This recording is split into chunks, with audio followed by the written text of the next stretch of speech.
Number 2, ఇదే ముఖ్యమంత్రి మీరు కావాలంటే ఆ వీడియో చూపెడతాను ఇప్పుడు. నేను స్పీచ్ ఇచ్చిండు అసెంబ్లీలో.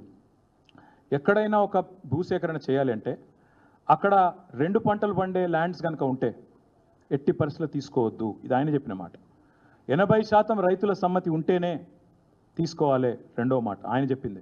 మూడవ మాట ఆయన చెప్పింది, డిపిఆర్ లేనిదే భూసేకరణ చేయొద్దు. నేను అడుగుతున్నా రేవంత్ రెడ్డి, ఈ మూడిట్లో ఏదో ఒక్కటని ఉందా ఇవాళ లగచర్లలో? డిపిఆర్ ఉందా? అసలు నీ ప్రభుత్వానికి స్పష్టత ఉందా? అక్కడ అదానీ కంపెనీ వస్తుందా? నీ అల్లుని కంపెనీ వస్తుందా? ఎవరి కంపెనో నీకే తెలిపాయి.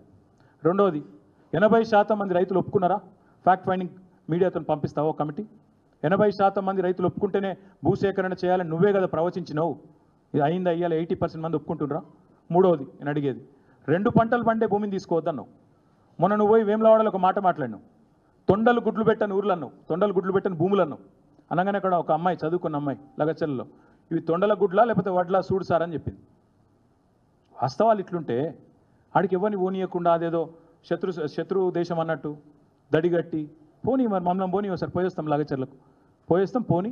ఫ్యాక్ట్ ఫైండింగ్ అన్ని పార్టీలను పంపి చూద్దాం నువ్వు చెప్పేది కరెక్టా కాదా, 2 పంటలు వండుతున్నాయా లేదా, 80% మంది ఒప్పుకున్నారా, నీకాడ డిపిఆర్ ఉందా, ఉంటే రైతులు ఒప్పుకుంటే తీసుకో. రైతులు ఒప్పుకోకపోతే నువ్వేం నియంతవా, లేకపోతే నువ్వు ఎవరు నువ్వు అసలు? అది మేము అడిగేది.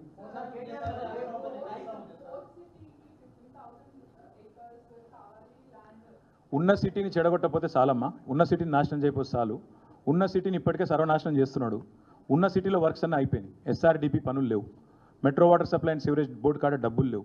నేను మున్సిపల్ మంత్రిగా పనిచేసిన కాబట్టి అందులో ఉండే అధికారులు అప్పుడో ఇప్పుడో ప్రేమపూర్వకంగా ఏమో కలిస్తే చెప్తుంటారు, సార్ మొత్తం ఈయన పట్టించుకుంటలేడు, టైం ఇస్తలేడు, నాశనం చేస్తాం. ఉన్న సిటీని నాశనం చేయకపోతే చాలు ఈ మహానుభావుడు. ఎందుకంటే ఇట్లా కొత్త సిటీలు కడతాం చేస్తామంటే cities are not built. You cannot create new cities just by acquisition of land or by constructing a few buildings. That's not how things work.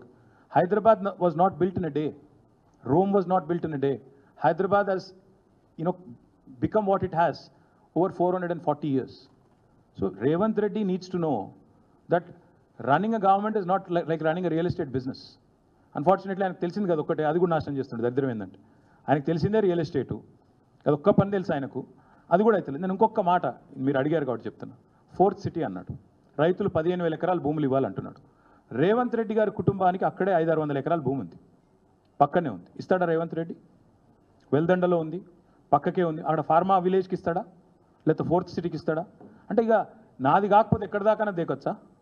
నీ భూములు కాకపోతే నేను ఎవరిదల్లా గుంజుకుంటా, 15,000 ఎకరాలు గుంజుకుంటా, 30,000 గుంజుకుంటా. ఉన్న 14,000 ఎకరాలు ఏం చేస్తావో నీకే తెలియదు. లగచర్లలో ఎందుకు భూములు తీసుకుంటున్నావో నీకే తెలియదు.